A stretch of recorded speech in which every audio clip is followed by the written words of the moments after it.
भवसंभवभीति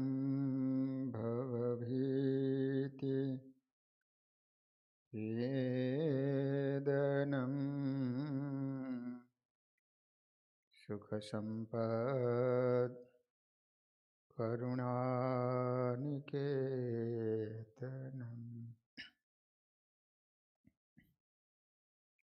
व्रतदानतपः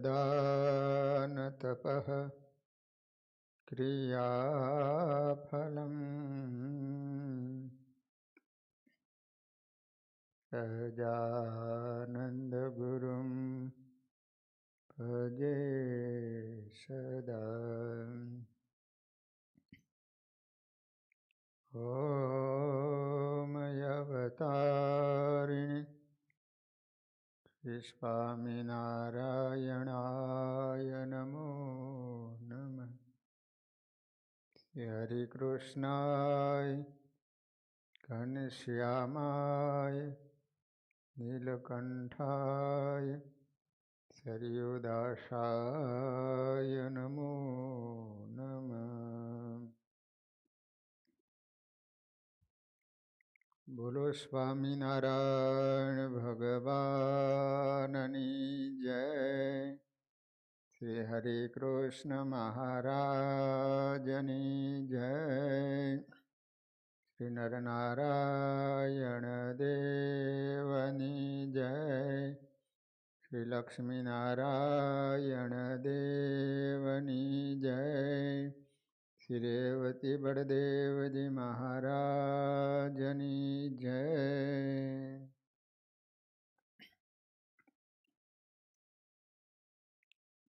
वाला भक्तजनों, આપણે 16 સંસ્કારની કથા શ્રવણ કરી રહ્યા છીએ. હિન્દુ ધર્મના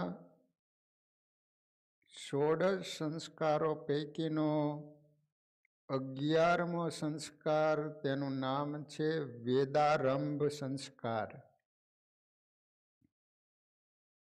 યજ્ઞોપવી સંસ્કાર થયા પછી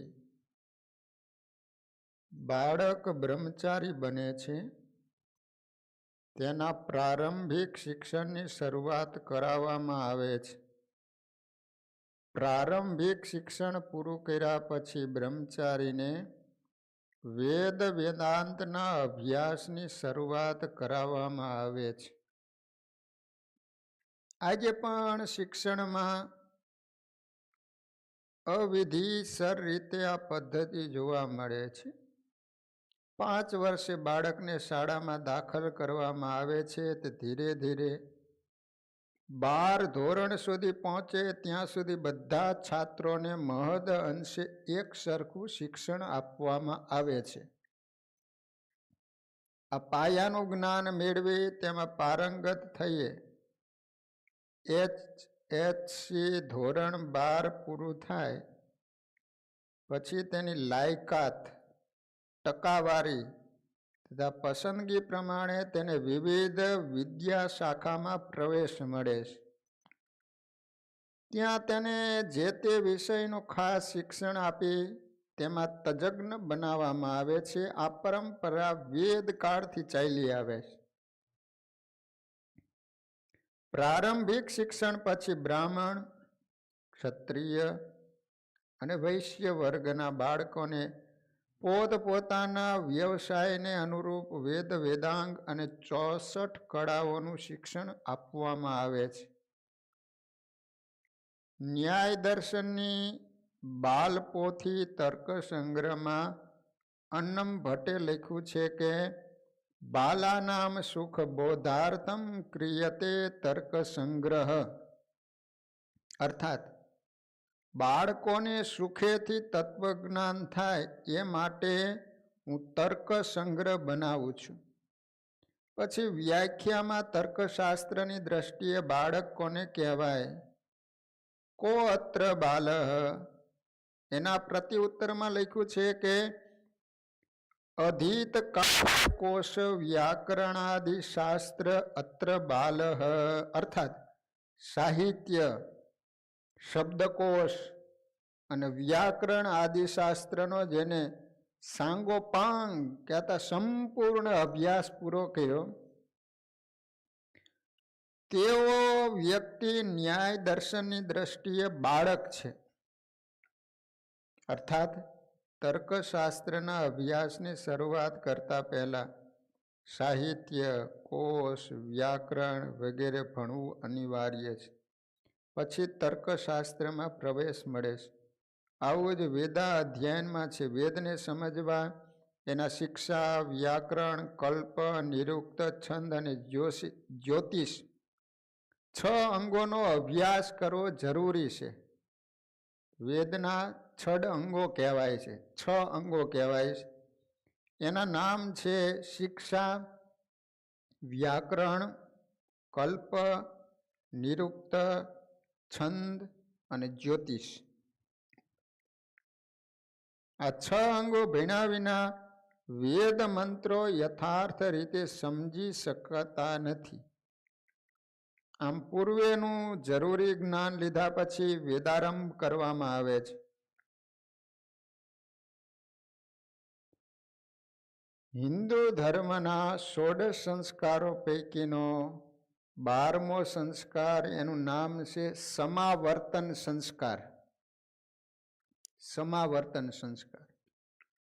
બ્રહ્મચર્ય આશ્રમમાં રહી સંપૂર્ણ વિદ્યા અભ્યાસ પૂરો કરનાર છાત્રને આ સંસ્કાર કરવામાં આવે છે. વિદ્યા અભ્યાસ કરવા માટે ગયો હોય, વિદ્યા અભ્યાસ પૂરો થઈ જાય પછી એને ઘરે જવાનું હોય ને ત્યારે આ સંસ્કાર કરવામાં આવે. એનું નામ કહેવાય છે સમાવર્તન સંસ્કાર. આ સંસ્કાર અધ્યયન અને બ્રહ્મચર્ય આશ્રમની સમાપ્તિનો સૂચક છે. 16 સંસ્કારોમાં ગુણાધાન રૂપ આ છેલ્લો સંસ્કાર છે. બાળક સંપૂર્ણ વિદ્યા અભ્યાસ કરી લે ત્યારે લગભગ યુવાનીના ઉંબરે પહોંચ્યો હોય છે. માટે અભ્યાસ માટે જરૂરી બ્રહ્મચર્ય વ્રત પાલનની હવે એને સમાપ્તિ કરાવવી જરૂરી છે. આ સંસ્કાર દ્વારા બ્રહ્મચારીને કઠોર નિયમોમાંથી મુક્તિ આપવામાં આવે છે. બ્રહ્મચર્ય આશ્રમની સમાપ્તિ થાય છે. સ્નાતકને 8 દિશાઓમાં અભિમંત્રિત કરીને મૂકેલા 8 ઘડાઓના જળથી વિધિવત સ્નાન કરાવવામાં આવે છે. પછી એને ગ્રહસ્થ આશ્રમને ઉચિત સુંદર વસ્ત્ર અલંકારો પહેરાવવામાં આવે છે. અત્તર, હાર, મોજડી, છત્રી વગેરે સૌંદર્યના પ્રસાધનોથી એને સજાવવામાં આવે છે. બ્રહ્મચારી વસ્તુઓ ત્યાજ્ય હોય છે. લાંબા સમયના અભ્યાસથી તેને આ બધા ગ્રહસ્થાશ્રમની શોભારૂપ પ્રસાધનોથી અરુચિ કે અભાવ ઉત્પન્ન થયો હોય તે સંકોચ સ્વયં આચાર્યના હસ્તે દૂર કરવામાં આવે છે. અર્થાત અત્યાર સુધી તેનો નિષેધ કરનાર આચાર્ય સ્નાતકને ગ્રહસ્થાશ્રમ ઉચિત હોવાથી આ બધી વસ્તુઓ ધારણ કરવામાં આવે છે. આ સ્નાન અષ્ટાંગ બ્રહ્મચર્ય સૂચવે છે. બ્રહ્મચારી માટે સમગ્ર નારી જાતિને અનુલક્ષીને અષ્ટવિધ બ્રહ્મચર્ય પાળવાનું હતું. તેમાં હવે છૂટછાટ મૂકવામાં આવે છે. પરણેતર લગ્ન ગ્રંથિથી જોડાયેલી પોતાની સ્ત્રી સાથે પ્રજાપતિ માત્ર સંમત વિષય ભોગની છૂટ આપવામાં આવે છે. સ્વસ્ત્રય સિવાયની સમગ્ર નારી જાતિ પ્રત્યે અષ્ટવેદ બ્રહ્મચર્ય પાલનનો આદેશ અનુમતિ આપવામાં આવે. આ વ્રતને ઉપકુવાર્ણ બ્રહ્મચર્ય વ્રત કહે છે. અત્યાર સુધી બ્રહ્મચર્ય પાલન કરી વિદ્યા અભ્યાસ કર્યો. વિદ્યા અભ્યાસ પૂરો થયો પછી આચાર્ય એને ઘરે મોકલે. પછી એને સમાન સ્ત્રી સાથે લગ્ન કરી પ્રજા ઉત્પત્તિ માટે એને વિષય ભોગવવાની છૂટ આપવામાં આવે છે. આ સંસ્કારના એક ભાગરૂપે આચાર્ય સ્નાતક શિષ્યને સમય ઉચિત જીવનલક્ષી ઉપદેશ આપે. આ ઉપદેશનો નિચોડ હોય છે. સ્નાન અને એનું પાલન કરવાનું વચન આપે. માતૃદેવો ભવ, પિતૃદેવો ભવ, આચાર્ય દેવો ભવ, અતિથિ દેવો ભવ, સ્વાધ્યાય મા પ્રમદિતવ્ય વગેરે આચાર્યો ઉપદેશ આપે. સમાવર્તન સંસ્કાર વખતે અપાતા ઉપદેશ વાક્યો છે. ગૃહસ્થાશ્રમી માટે એનું મૂલ્ય, મહત્વ, મહાવાક્યો તત્વમસી, અધ્યાત્મ, બ્રહ્મ, અયમ આત્મા બ્રહ્મ વગેરે વેદાંત વાક્યોથી જરા પણ ઓછું નથી. માત પિતાની સેવા કરવી, અતિથિનો સત્કાર કરવો, આચાર્ય સાધુ સંતોની સેવા કરવી, સતશાસ્ત્રનો અભ્યાસ કરતા રહેવું વગેરે ગ્રહસ્થાશ્રમ ઉચિત કર્તવ્ય કર્મો છે. સ્નાતક બ્રહ્મચારીને સૌથી વધુ શ્રદ્ધા પોતાના વિદ્યાગુરુ આચાર્યમાં હોય છે. એટલે બધો ઉપદેશ આચાર્ય દ્વારા જ અપાય એ જ વધુ ઈચ્છનીય છે. તેથી આ સંસ્કાર વખતે આચાર્ય ઉપદેશ આપે એનું વિસ્તૃત વર્ણન ગ્રહસૂત્રો અને સ્મૃતિ ગ્રંથોમાં જોવા મળે છે. વર્તમાન કાળમાં વૈદિક સંસ્કાર જેવો સંસ્કાર થતો જોવા એને દીક્ષાંત સમારોહ કહે છે. આ પદવીદાન સમારંભ યુનિવર્સિટી દ્વારા દર વર્ષે યોજાય છે. તેમાં વિદ્યા અભ્યાસ પૂરો કર્યા હોય તેવા સ્નાતક ગ્રેજ્યુએટ યુવાનોને પ્રમાણપત્રોનું વિતરણ કરવામાં આવે છે. અને પરિસ્થિતિમાં સમાવર્તન સંસ્કાર જેવી પવિત્રતા, ગરિમા અને વિધિ જોવા મળતી નથી. સંયમોનું પાલન, સ્વકર્તવ્ય વગેરે જરૂરી ઉપદેશ માત્ર નામ પૂરતો જોવા મળે છે. અને બીજા પોતાના જીવનમાં સંયમ અને શિસ્તનો અભાવ હોય એવા અધ્યાપકો સ્નાતક શિષ્યોને ક્યાં મોઢે એનો ઉપદેશ આપે, અને કદાચ આપે તો પણ એનો કેવો ભાર પડે. આમ પદવીદાન સંસ્કાર નામ પૂરતો પ્રવર્તમાન સમયમાં થતો જોવા મળે છે. આજે બ્રહ્મચર્ય આશ્રમ નામ પૂરતો છે, એની ગરિમા જોવા મળતી નથી. બ્રહ્મચાર્ય નિયમો પૈકીનો એક પણ નિયમ આજના વિદ્યાર્થીઓ સ્નાતકોમાં જોવા મળતો નથી. સમાજ સંસ્કાર થાય એ પહેલા તેઓ ઠાઠમાઠથી વસ્ત્ર અલંકારો પહેરતા અને સૌંદર્યના ઉપયોગ કરતા થઈ ગયા હોય છે. આવા સ્નાતક માટે આ સંસ્કાર પદરૂપ બની રહે છે. વયસ્ક છોકરા છોકરીઓને અધ્યાપકો સાથે મળી ડિસ્કો દાંડિયા લેતા હોય ત્યાં બ્રહ્મચર્ય વ્રત પાલનની એની સમાપ્તિની વાતો અર્થહીન બની રહી છે. અત્યારે કોલેજના છોકરાઓની આગળ બ્રહ્મચર્યની વાત કરો, છોકરા છોકરીઓ સાથે જ બધું કરતા હોય, હવે અહીંયા હાસ્યાસ્પદ બને, તમારી મસ્કરી થાય. સમાવર્તન સંસ્કારની ગરિમા આજે લુપ્ત પ્રાય થતી જાય છે. હિન્દુ ધર્મના 16 સંસ્કારો પૈકીનો આ એક મુખ્ય અને અતિ મહત્વનો સંસ્કાર, જેનું નામ છે લગ્ન સંસ્કાર. આ સંસ્કારથી બ્રહ્મચર્ય આશ્રમી વ્યક્તિનો ગૃહસ્થાશ્રમમાં પ્રવેશ થાય છે. ગૃહસ્થાશ્રમી એ બ્રહ્મચર્ય, વાનપ્રસ્થ અને સંન્યાસ ત્રણેય આશ્રમનો પોષક અને આશ્રય રૂપ છે. લગ્ન સંસ્કાર સમગ્ર વિશ્વમાં દરેક જ્ઞાતિ જાતિના લોકોમાં વિવિધ રૂપે ઉજવાય છે. હિન્દુ ધર્મમાં આ સંસ્કાર ધામધૂમથી ઉજવવામાં આવે છે. આ સંસ્કારથી દ્વંદ્વાત્મક વિશ્વની મહાન શક્તિઓ નર અને નારીનું શાસ્ત્રીય વિધિવત જોડાણ થાય છે. આ પૂર્તિ માટેનો સંસ્કાર છે. સ્ત્રી વિના પુરુષ અને પુરુષ વિના સ્ત્રી અધૂરી છે. બંનેના જોડાણથી બંને પૂર્ણતાને પામે છે. અર્ધનારીત્વ એ આ પૂર્ણતાનું પ્રતિનિધિ સ્વરૂપ છે. ન્યુટ્રલ અને ફેસ, ધન અને ઋણ, વીજ ભારથી વીજળીનું અજવાળું થાય છે, તેમ સ્ત્રી અને પુરુષના વિધિવત લગ્ન જોડાણથી સૃષ્ટિનું રચનાત્મક કાર્ય આગળ વધે છે. માનવ જીવનનું અંતિમ ધ્યેય મોક્ષ પ્રાપ્તિ છે.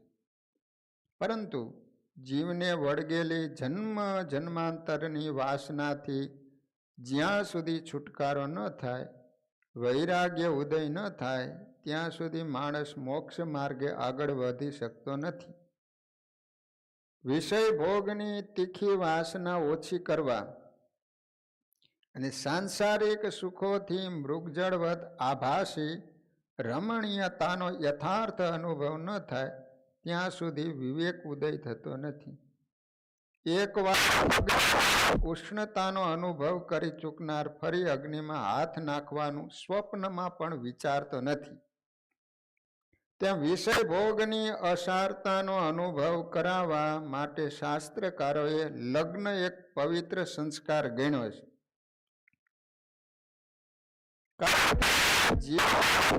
સ્થિતિનું ભાન કરાવે છે.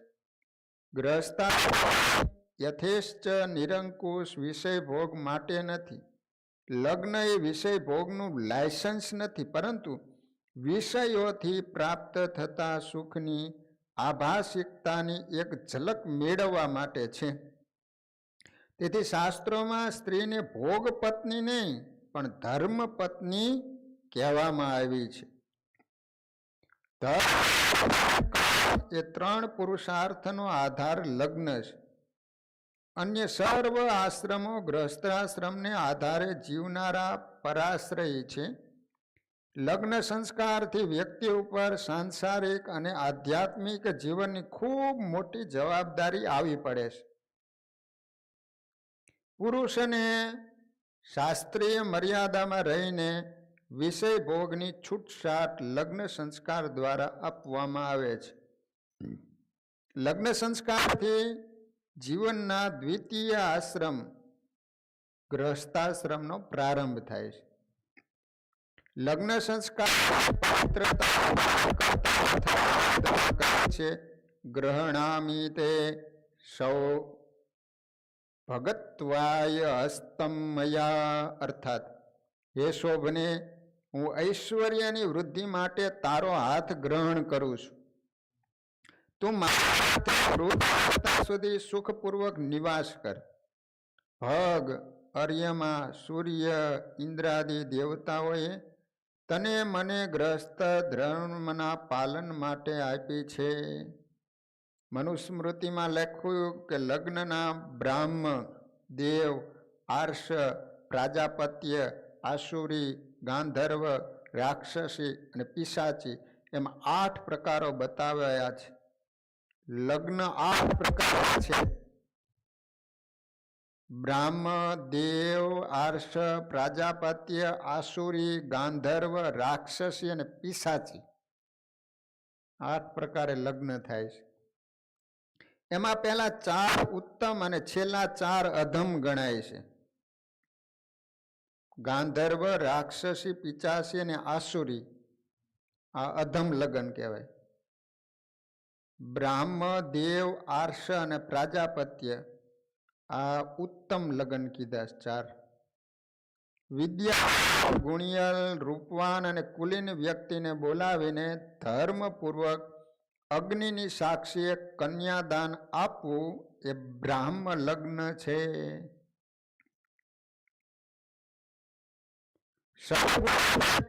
વ્યક્તિને વિધિવત કન્યાદાન આપવું એ દેવ લગ્ન છે. પુરુષ પાસેથી ગાય કે બળદની જોડી ધર્મપૂર્વક સ્વીકારીને વિધિવત કન્યાદાન દ્વારા કરાતું લગ્ન એને આર્ષ લગ્ન કહેવાય. તમે બંને મળીને ગ્રસ્ત ધર્મનું પાલન કરો એમ કહી પૂજન કરી કન્યાદાન આપીને કરાતા લગ્નને સિવિલ મેરેજ પ્રાજાપત્ય લગ્ન કહેવાય છે. એને જ્ઞાતિ આપીને પોતાની ઈચ્છા અનુસાર કન્યાદાન લેવું એને આસુર લગ્ન કહેવાય છે. દહેજ લઈને દઈને કરાતા લગ્નનો આ પ્રકાર છે. જે દહેજ લે છે ને કે આટલા રૂપિયા લે અને પછી લગ્ન કરે. કોઈક દીકરીનો બાપ રૂપિયા લે, કોઈક બાપ પુત્રનો હોય એ પણ રૂપિયા લેતો હોય છે. તો એને આસુર લગ્ન કહેવામાં આવે છે. દહેજ સિસ્ટમ અમુક સમાજમાં ચાલતી હોય છે, પણ દીકરીનો રૂપિયો લેવાય નહીં.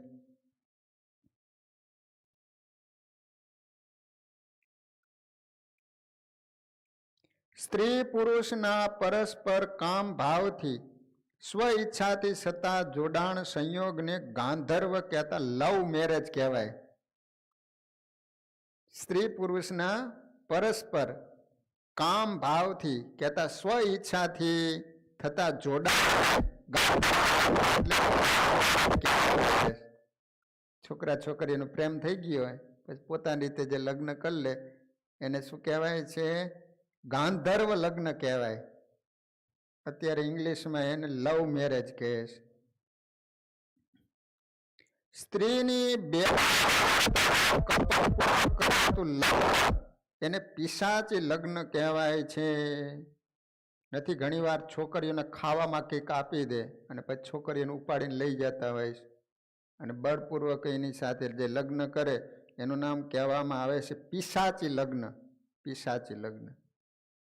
બ્રાહ્મ અને દેવ લગ્ન ઉત્તમ, આર્ષ અને પ્રાજાપત્ય મધ્યમ, ગાંધર્વ કનિષ્ઠ, આસુરી અધમ, રાક્ષસી તથા પિશાચી અધમમાં અધમ લગ્ન કહેવાય છે. સ્ત્રી જે ગ્રંથિથી જોડાય તે પ્રકારના ગુણો તેનાથી ઉત્પન્ન થતી સંતતિમાં ઉતરે છે. જે પ્રકાર છોકરા શું કે લવ મેરેજ કરી લીધા હોય પછી એના છોકરા એવું જ કરતા હોય. માટે શાસ્ત્રકારોએ આસુરી, રાક્ષસી અને પિશાચી લગ્નની સ્પષ્ટ મનાઈ ફરમાવી છે. બ્રહ્મ પામેલી કન્યામાં પુણ્યાત્મ પુત્ર જન્મે છે. તે માતૃ પિતૃ પક્ષની પોતે 21 પેઢીનો કલ્યાણ કરનારો થાય છે. પહેલા નંબરનો જે લગ્ન છે શ્રેષ્ઠમાં શ્રેષ્ઠ કહેવાય, ઉત્તમમાં ઉત્તમ. એ લગ્ન કરે એવી રીતે તો એની 21 પેઢીનું કલ્યાણ થાય અને પ્રાપ્ત થતો પુત્ર પેઢીનું કલ્યાણ કરનાર થાય છે. પ્રાજાપત્યથી પણ ગુણિયલ અને તેજસ્વી સંતાન પ્રાપ્ત થાય છે. જ્યારે નિંદિત અને ઘોર કર્મ કરનારા થાય છે. દહેજ કરાતા લગ્નનો ધર્મશાસ્ત્રોમાં સખત નિષેધ કર્યો છે.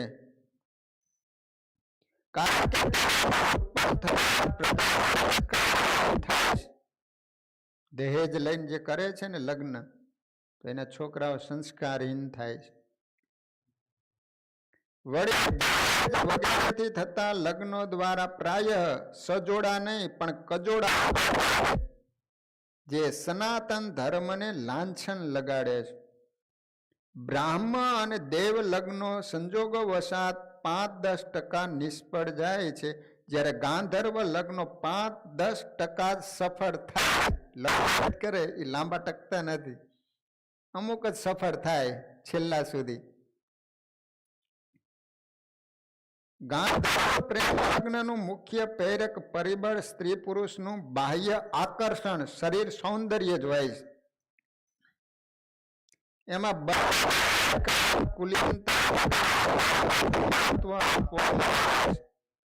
પ્રેમ અને લગ્ન વચ્ચે બહુ મોટો તફાવત છે.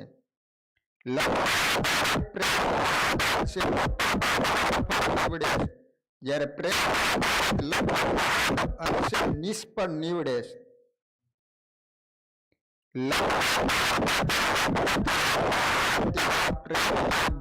પ્રેમ પંખીડાઓને થોડા દિવસે ચાંદની રાતના દિવા સ્વપ્ન દેખાય છે.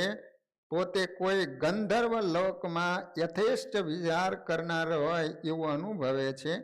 ભવો ભવ કોલ કરાર કરે છે, પરંતુ આ બધું સમજપૂર્વક કરાતું નથી. કોઈ વ્યક્તિ નશાની અસર હેઠળ ગમે એમ બોલે એના જેવું છે. દારૂડિયો દારૂ પીને કેવું બોલતો હોય એમ, જેને લવ થઈ ગયો હોય ને પછી એવું જ બોલતા હોય.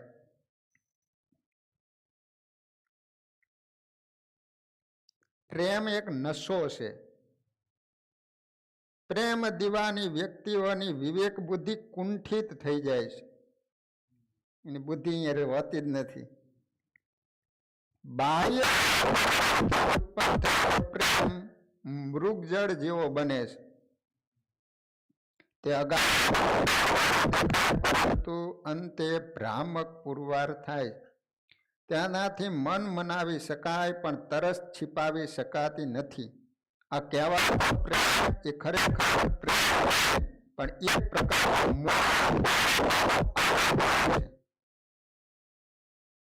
તે સમી જાય ત્યારે વ્યક્તિ ક્યાંયની રહેતી નથી. તે શીલ, સંપત્તિ અને સ્વાસ્થ્ય બધું જ ગુમાવી બેઠી હોય છે. પ્રેમના નશામાં આપેલ વચનો અને બતાવેલા દિવા સ્વપ્નાઓ વાસ્તવિક દુનિયામાં ભાગ્યે જ પૂરા કરી શકાય તેવા હોય છે. પરિણામે પ્રેમના અનંત આકાશમાં ઉડતા પ્રેમી યુગલો લગ્ન પછીની વાસ્તવિક ધરતી ઉપર ઉત્તરાયણ કરે ત્યારે એનો પ્રેમનો બધો નશો પાવર ઉતરી જાય છે. જીવન કઠોર છે. અરમાનો અધૂરા રહી જાય છે ત્યારે બંને પરસ્પર એકબીજા ઉપર દોષારોપણ કરવાનું શરૂ કરે. સામેની વ્યક્તિને કારણે પોતે દુઃખી થતો કે થાય છે એવું માને છે. ખરેખર તો કોઈને દુઃખી કે સુખી કરતું નથી. મોટા ભાગના કહેવાતા સુખ દુઃખને વ્યક્તિ પોતે સામે ચાલીને આમંત્રણ આપતો હોય છે. ક્ષણિક પ્રેમનો ફટકિયો રંગ ઉડી જાય પછી મોટા ભાગના પ્રેમી યુગલોના જીવનમાં તિરાડો પડવા લાગે.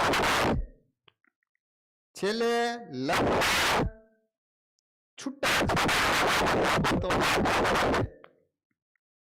અથવા તો મને કમને જિંદગીને સજાગ રૂપ માનીને પાર પાડતા જોવા મળે છે. પ્રેમ લગ્નથી જોડાયેલા બહુ જ ગણ્યા ગાંઠા લોકોના જીવનમાં પ્રસન્ન દાંપત્યના ફૂલો ખીલે. પ્રેમ વખતે માત્ર વાતોના વડાથી ચાલતું હોય છે. એમાં કોઈ ફરજ બજાવવાની આવતી નથી. જ્યારે લગ્ન પછીના જીવનમાં દરેકની પોતપોતાની ફરજરૂપ કઠોર ભૂમિકા ભજવવાનું ભાગમાં આવે છે ત્યારે મોટા ભાગના સ્ત્રી પુરુષો એમાં નિષ્ફળ જાય છે. બાહ્ય કોઈ પ્રસંગોપાત કોઈ એકનું સૌંદર્ય છીનવાઈ જાય, નાશ પામે ત્યારે પ્રેમ પાંગડો બની જાય છે. માત્ર ઉપરનું રૂપ જોઈને લગ્ન કરી નાખ્યા હોય, એકબીજાનું રૂપ ઓલું જતું રહે એટલે પછી પૂરું થઈ જાય. કુળ, કુટુંબ, સમાજ વગેરે બધાની ઉપરવટ જઈને સ્વ ઈચ્છાથી પ્રેમ લગ્નમાં ઝંપાવનાર વ્યક્તિ સંબંધીઓ આગળ ક્યાં મોઢે જાય, કોને રાવ ફરિયાદ કરે, હાથ ક્યાંય રાવ ફરિયાદ થઈ શકતી નથી અને કોઈ સાંભળતું નથી. માટે લગ્નેતર પ્રેમ સંબંધો કે પ્રેમ લગ્નનું અનુભવી શાસ્ત્રકારો સમર્થન કરતા નથી. દાંપત્ય જીવનની નાવ ખરાબે ન ચડી જાય અને ગ્રહસ્થાશ્રમ દ્વારા વ્યક્તિ મોક્ષ અભિમુખ બને એ માટે લગ્ન આધારિત પ્રેમ એ જ ધર્મો આદેશ શાસ્ત્ર આજ્ઞા છે. પ્રેમી એ જીવનનું રસાયણ છે, પરંતુ તે લગ્ન પછી પાંગરે એ જ ઈચ્છનીય છે. બ્રાહ્મ લગ્ન ગ્રંથિથી જોડાતા વર વધુના કુળ, ખાનદાની રૂપ, ગુણ, વય વગેરે બધી જ બાબતોને વડીલોએ બરાબર ચકાસણી કરવાથી તેમાં ભાગ્યે જ નિષ્ફળતા મળે છે. જો પેલા ઓલો વર પુત્ર હોય એને તો કન્યાને જોઈ પણ ન હોય, એના માતા પિતા હોય એ જ બધી રીતે જોઈને લગ્ન કહેતા સગાઈ કરી લેતા હોય છે. છતાંય પણ જિંદગીના છેલ્લા સુધી નભતું હોય છે. અત્યારે છોકરા છોકરીઓ પોતાની રીતે પસંદગી કરી લે છે, છતાંય પણ વચમાંથી તૂટી જાય છે. આજે સ્ત્રી પુરુષો આ પ્રકારના લગ્ન સંસ્કારથી જોડાય છે. તેના કારણે કુલીન પ્રજા ઉત્પન્ન થાય છે, જે પ્રાણ રક્ષણ કરવામાં પાછી પાની કરતી નથી. તલવાર મુસ્લિમ શાસન હેઠળ ધર્માંતર કરાવનારા અંગ્રેજ શાસન હેઠળ 100 વર્ષ જેટલી ગુલામી વેઠવા છતાં હિન્દુ ધર્મે પોતાનું સત્વ જાળવી રાખ્યું છે. ગ્રીક, બેબીલોન, મિસર વગેરે વિશ્વની મહાન સંસ્કૃતિઓ આ વિશ્વના પેટાણ ઉપર ઉભરી આવી અને રાજ્યાશ્રય મળવા છતાં અસ્ત પામી ગઈ. જ્યારે સંસ્કૃતિ છતાં તે હજુ અક્ષુણ ટકી રહી છે. એની પાછળનું મુખ્ય કારણ શુદ્ધ લગ્ન સંસ્કાર છે. આપણા હિન્દુસ્તાન ઉપર ઘણા મુસ્લિમો અને અંગ્રેજો શાસન કરી ગયા, છતાં પણ આપણો હિન્દુ ધર્મ અદ્યાપી પર્યંત એમને એમ ટકી રહ્યો હોય તો એનું કારણ એક જ છે કે શુદ્ધ લગ્ન સંસ્કાર છે.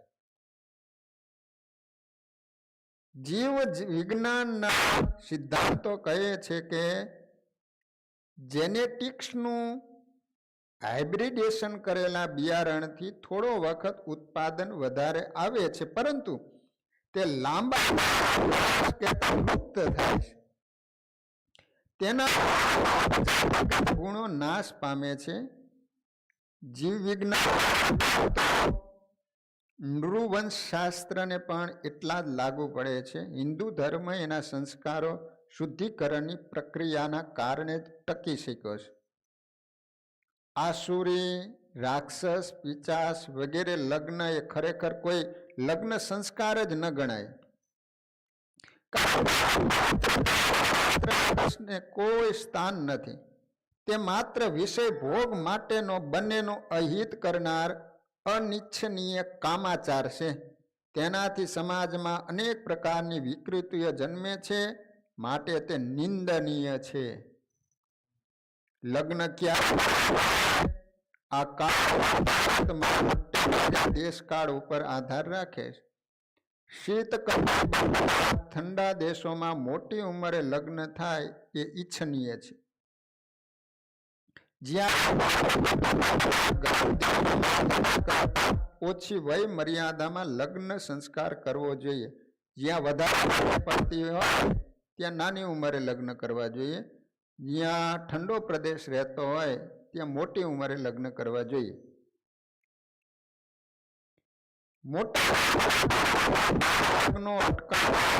સ્ત્રી પુરુષની પુખ્ત ઉંમરે લગ્ન સંસ્કાર કરવાના કાયદાઓ કર્યા છે. તે ઈચ્છનીય છે. દૂષણ છે. એનું કોઈ ધર્મશાસ્ત્રોમાં સમર્થન કરવામાં આવ્યું નથી. અને શા માટે અસ્તિત્વમાં આવી એ ઇતિહાસવિદોનો પ્રશ્ન છે. આ પ્રથા સનાતન હિન્દુ ધર્મશાસ્ત્રોમાં ક્યાંય જોવા મળતી નથી, માટે તે ઈચ્છનીય કે આવકાર્ય નથી. બાળ લગ્ન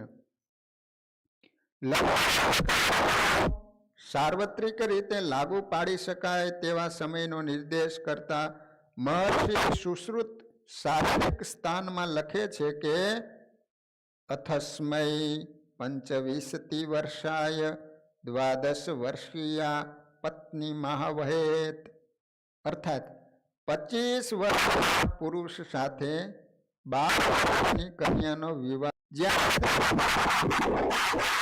ત્યાં તુરંત એનો લગ્ન સંસ્કાર કરવો જોઈએ. સામાન્ય રીતે ગરમ દેશોમાં 12 કે 15 વર્ષે અને ઠંડા પ્રદેશોમાં 18 કે 21 વર્ષે સ્ત્રીને રજો દર્શન થાય છે. કન્યા પછી પણ સમય અનુસાર એનો લગ્ન સંસ્કાર નહીં કરનાર એના માતા પિતા પાપના ભાગીદાર બને છે. અત્યારે તો 30-35 વર્ષ સુધી લગ્ન ન કરે. સ્ત્રીમાં પછી અને પુરુષના દાઢી મૂછ ફીટ્યા પછી તેનામાં કામ વાસનાના વિકારો ઉત્પન્ન થાય છે. તેથી એને યોગ્ય ઉંમરે લગ્ન ગ્રંથિથી નહીં જોડવાથી સમાજમાં અનેક અનિષ્ટો જન્મે છે. તમને ભૂખ લાગે એ પહેલા ભોજન હોવું જોઈએ, એમ આપણા શાસ્ત્રકારોએ અમુક ઉંમર થાય પછી એને લગ્ન કરી જ નાખવા જોઈએ. અને જો પછી લગ્ન ન કરો તો તમે સમાજની અંદર કેટલા બધા અનેક અનિષ્ટો જન્મે છે ને. કોઈ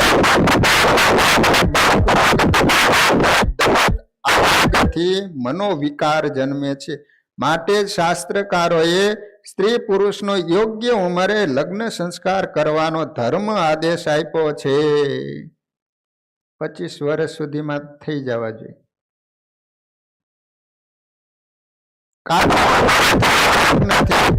જન્મતી સંતતિ દુર્બળ અને તન મન વગેરેથી ખોડ ખાપણ વાળી હોય છે. બહુ નાની ઉંમરે લગ્ન કરી નાખે ને પછી એના છોકરાઓ જોઈએ એવા આમ મજબૂત નથી હોતા, દુર્બળ હોય છે અને ખોડ ખાપણ વાળા જન્મે છે. તેનું મૃત્યુ થાય છે અને જીવે જીવન પીડાયા કરે છે. માટે પુખ્ત ઉંમર પછી જ ગર્ભાધાન સંસ્કાર કરવાનો શાસ્ત્રકારોએ આદેશ આપ્યો છે. 25 વર્ષના પુરુષનું લગ્નનું વિધાન કરનાર સુશ્રુત મહર્ષિએ સ્ત્રીમાં ગર્ભાધાન માટેની વય મર્યાદા 16 વર્ષની બતાવવામાં લખ્યું છે. આ રીતે ઋષિ મુનિઓએ અલગ અલગ સમય બતાવેલો છે કે 25 વર્ષનો પુરુષ હોય તો સ્ત્રી 22 વર્ષની હોવી જોઈએ. હંમેશને માટે પુરુષ કરતા સ્ત્રીની ઉંમર નાની હોવી જોઈએ. જો 25 વર્ષથી ઓછી આયુષ્યનો પુરુષ 16 વર્ષથી ઓછી વયની સ્ત્રીમાં ગર્ભાધાન કરે તો એ ગર્ભાશયમાં જ મૃત્યુ પામે છે. 16 વર્ષની છોકરી એના કરતા નાની હોય તો કહે છે કે ગર્ભની અંદર જ બાળક નાશ પામે છે, મરી જાય છે. એટલે મોટી ઉંમરે લગ્ન કરવા.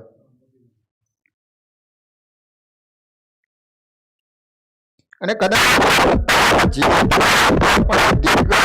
થતું નથી અને હંમેશા દુર્બળ રહે છે.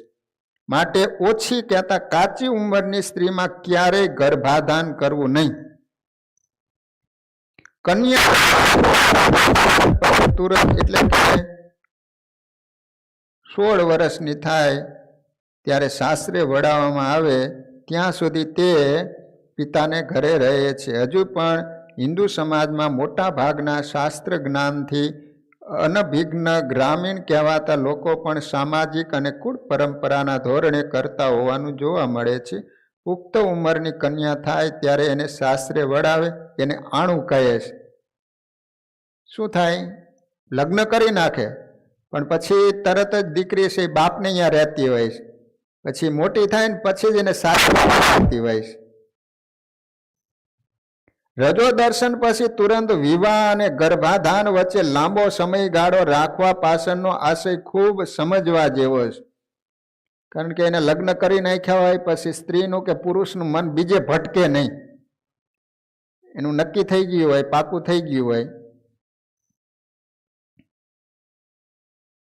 સ્ત્રીને રજો દર્શન થવા લાગે પછીથી મદન તરંગો કામ વેગની સતામણી થવા લાગે છે.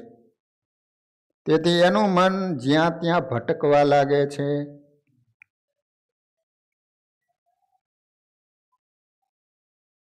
તેથી મનને એક વ્યક્તિમાં જોડી દેવામાં ન આવે તો મનમાં અનેક પુરુષો પ્રત્યે કામ ભાવની છબી હોય એના મનમાં ઉપસ્યા કરે છે.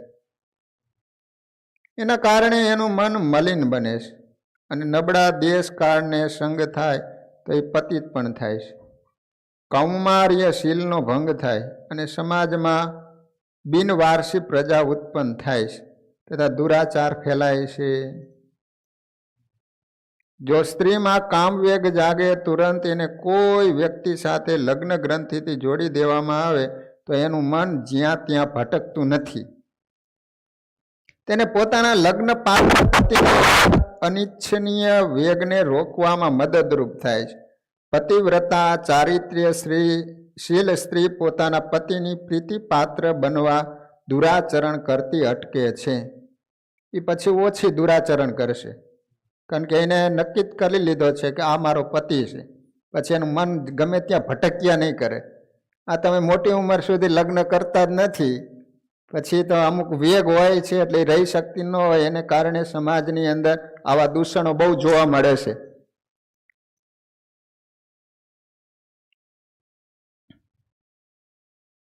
અને કષ્ટપૂર્વક પણ તે પોતાનું શીલવ્રત સાચવી શકે છે. વળી લગ્ન થઈ ગયેલી સ્ત્રી સમાજના ડેન્ડી તત્વોથી પણ સહેલાઈથી બચી શકે છે.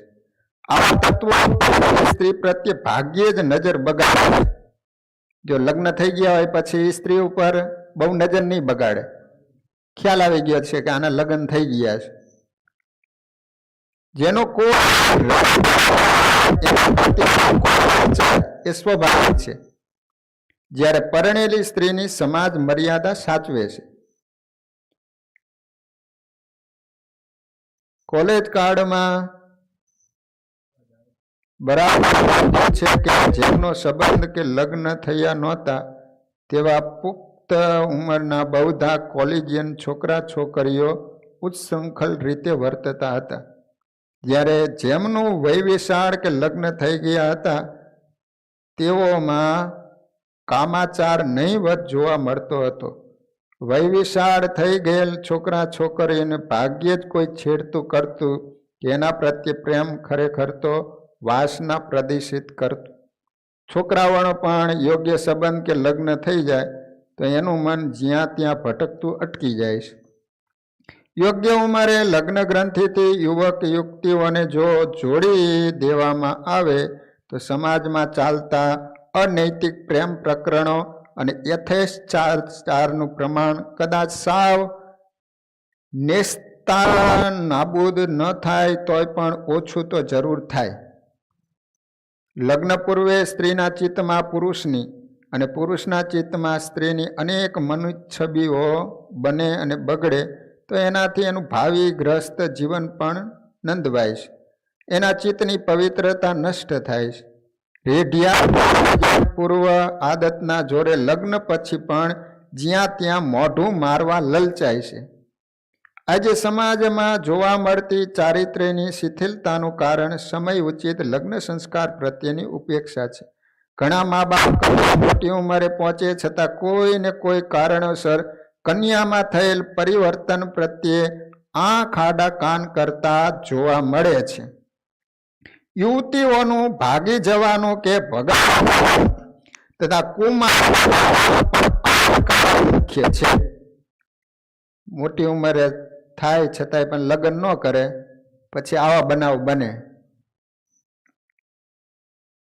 તેની સમાજમાં સુગ્ન લોકોએ નોંધ લેવી ઘટે.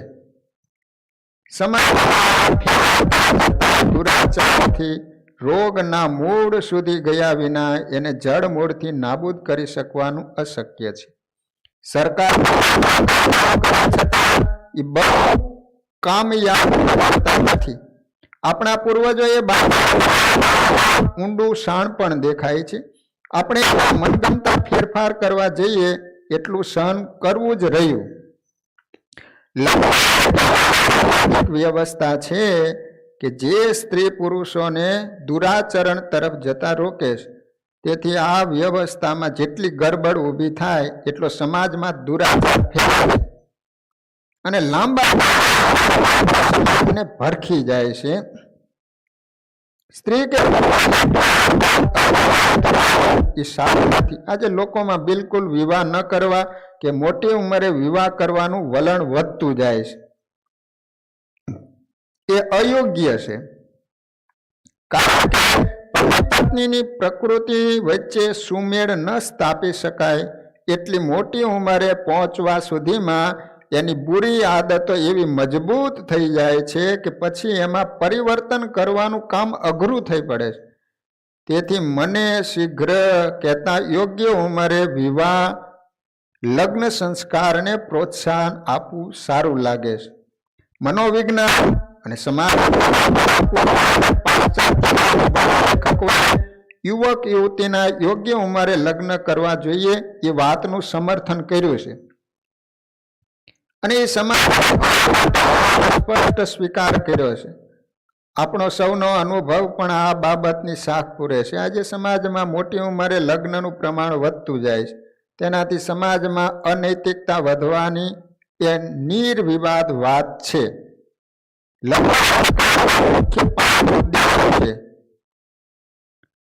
લગ્ન દ્વારા સ્ત્રી અને પુરુષત્વ રૂપી બંને જોડીને તેનાથી સૃષ્ટિ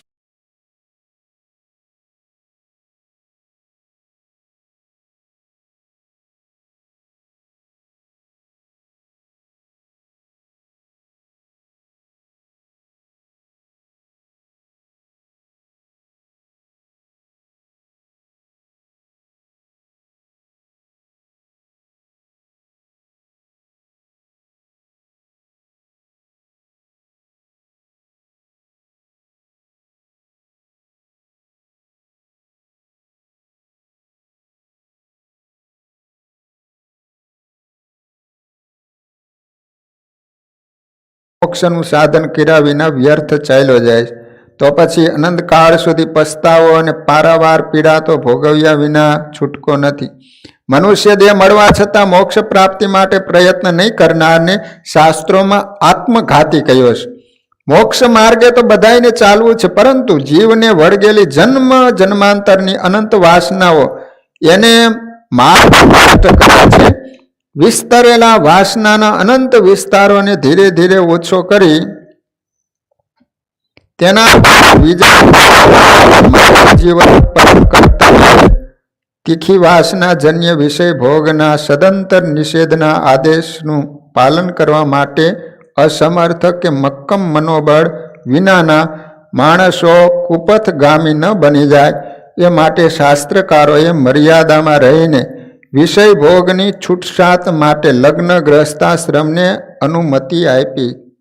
ગ્રસ્તાશ્રમમાં રહી વિષય ભોગની અસારતાનો અનુભવ ચાખીને જીવ ધીરે ધીરે એનાથી પરાંગમુખ થાય, વાસના ક્ષીણ થાય એ ગ્રસ્તાશ્રમીનો અંતિમ ઉપદેશ છે.